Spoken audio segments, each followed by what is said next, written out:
Hello everyone, welcome back to ICode. If you're wondering how to use Vite in order to run React as beginner, if is that sit and watch this, you'll finish this video as you get everything you need. Step 1. Create folder and open it with versus code. 2. Open terminal. Step 2. Visit vitejs.dev. Then choose npm create Vite at latest my view app template view.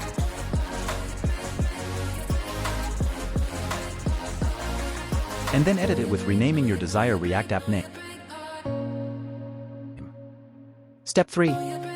Follow next instruction from your terminal to run it.